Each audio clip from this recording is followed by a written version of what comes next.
Oke, selamat pagi anak-anak. Hari ini kita lanjut masih materi tentang makhluk hidup dan lingkungannya. Kita sekarang ke sub bab tentang interaksi antar komponen ekosistem. Nah, kita harus tahu dulu interaksi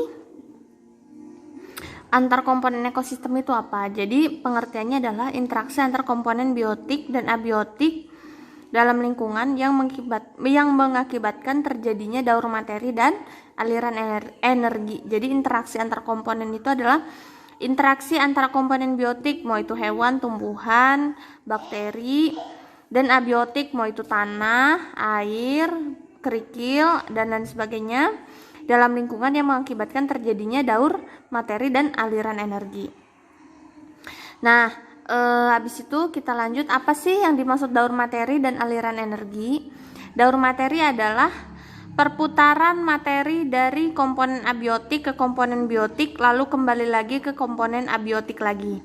Atau daur materi adalah siklus bahan dari komponen biotik, mau itu tumbuhan, hewan, dari komponen abiotik, mau itu benda-benda yang mati, yang tidak hidup, ke komponen biotik, mau itu tumbuhan, hewan, lalu kembali lagi ke komponen abiotik. Contoh contoh daur karbon dioksida.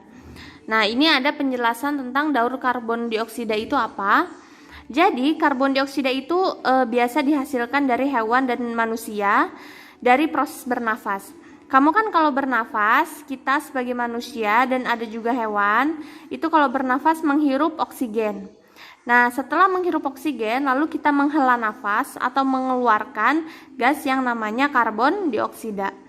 Nah, karbon dioksida itu sendiri akan diserap oleh tumbuhan dan diproses melalui fotosintesis yang akan menghasilkan oksigen untuk manusia dan hewan bernafas. Jadi, karbon dioksida itu kita buang. Dari hasil tarik nafas kita kan, kita kalau tarik nafas menghirup oksigen. Pada saat kita menghela nafas atau kita menghembuskan nafas, itu akan mengeluarkan karbon dioksida. Nah, karbon dioksida itu nanti akan diambil oleh tumbuhan, akan diserap oleh tumbuhan, lalu diproses melalui fotosintesis dan akan menghasilkan oksigen, di mana oksigen itu akan berfungsi untuk manusia dan hewan bernafas kembali. Nah, karbon dioksida akan diserap oleh tumbuhan dan diproses melalui fotosintesis dan menghasilkan oksigen. Nah, oksigen itu berfungsi untuk manusia dan hewan bernapas. Hewan dan manusia akan mengeluarkan karbon dioksida kembali setelah menghirup oksigen tadi dan diproses dan diserap oleh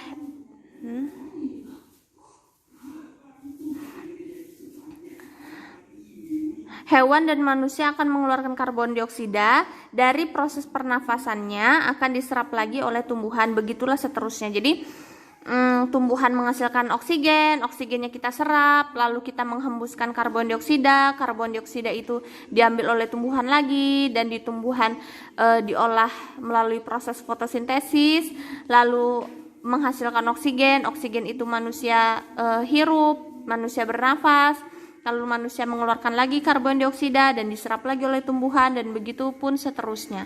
Jadi daur karbon itu adalah daur yang selalu atau siklus yang selalu berputar, begitu seterusnya, tidak akan pernah selesai, gitu ya. Terus aliran energi itu adalah perpindahan energi dari cahaya matahari ke produsen itu adalah tumbuhan, dari tumbuhan ke konsumen ini. Nah, ke konsumen itu bisa manusia ataupun hewan. Dari konsumen dia lanjut ke dekomposer atau pengurai.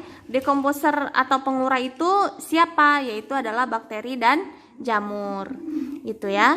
Nah, sekarang lanjut ke macam-macam interaksi komponen biotik dan abiotik.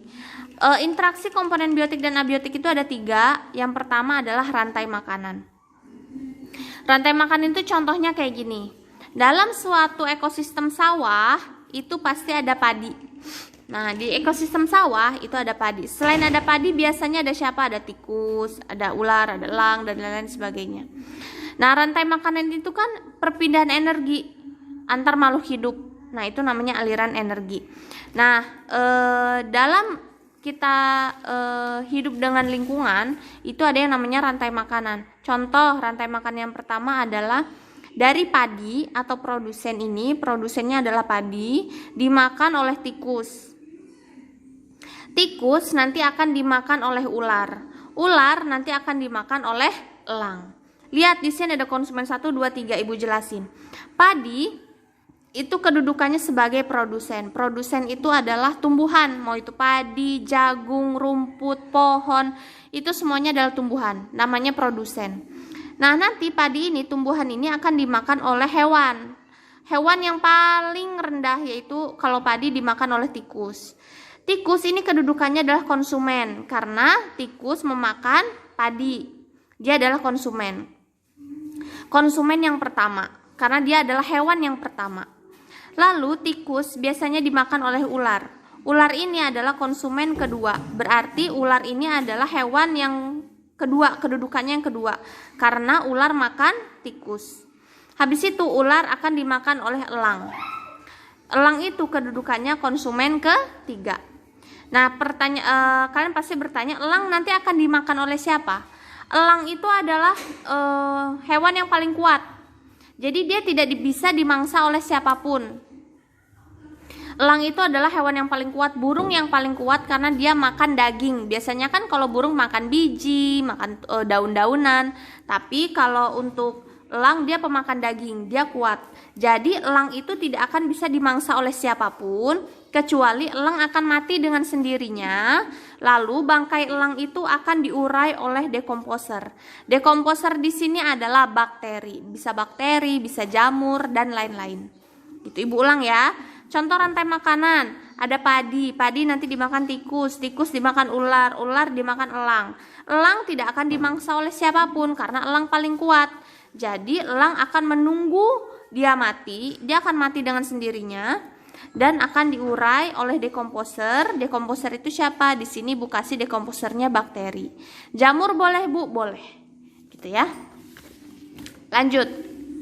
Setelah rantai makanan, aliran energi yang berikutnya adalah jaring-jaring makanan. Sebenarnya jaring-jaring makanan itu juga sama kayak rantai makanan. Tapi kalau jaring-jaring makanan itu konsumen satunya bisa 2. Konsumennya itu boleh lebih dari 1. Kalau tadi kan konsumennya satu-satu. Konsumen satunya tikus ada 1, konsumen 2-nya ular ada 1, konsumen 3 elangnya ada 1. Tapi kalau jaring-jaring makanan itu bisa 2. Contoh, dalam satu produsen misalnya ada tumbuhannya boleh apa aja, misalnya padi. Di sini Ibu kasih contoh misalnya padi deh ya. Padi lagi. Padi di sini akan dimakan oleh 2 hewan. Yang pertama adalah tikus, yang kedua adalah burung. Nah, tikus dan burung ini dua-duanya menduduki konsumen pertama. Kenapa? Karena dua-duanya makan tumbuhan, yaitu padi. Jadi burung dan tikus itu kedudukannya sama, yaitu konsumen pertama. Nah, inilah yang dimaksud jaring-jaring makanan. Karena kalau jaring-jaring makanan konsumennya boleh lebih dari 1. Konsumen satunya boleh lebih dari 1. Konsumen 2 boleh lebih dari 1. Konsumen 3 boleh lebih dari 1. Nah, terus setelah burung dan tikus ini akan dimakan oleh musang.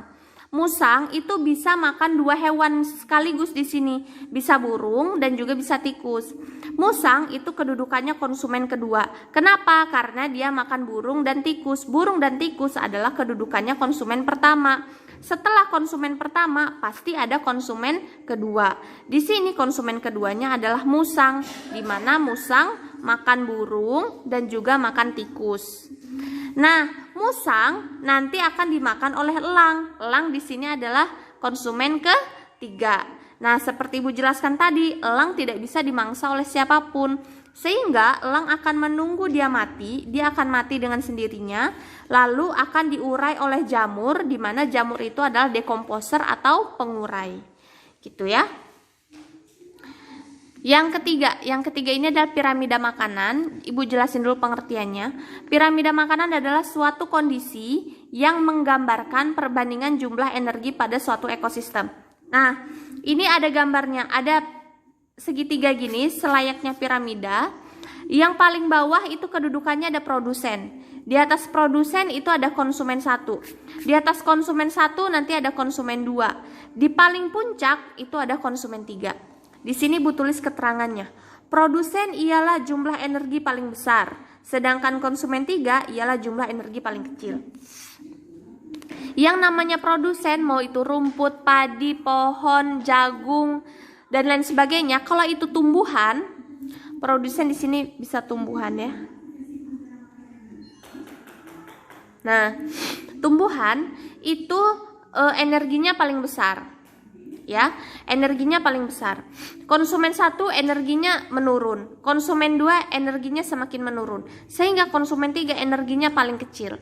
Konsumen 3 ini biasanya siapa? Biasanya adalah elang, singa, harimau, macan. Nah, itu biasanya konsumen 3. Hiu kalau di dalam laut, di dalam ekosistem laut, konsumen 3 itu biasanya hiu gitu. Paus, nah itu konsumen 3. Gitu ya, karena dia tidak bisa dimangsa oleh siapapun. Gitu. Semakin tinggi tingkatannya, semakin kecil energi yang dihasilkan.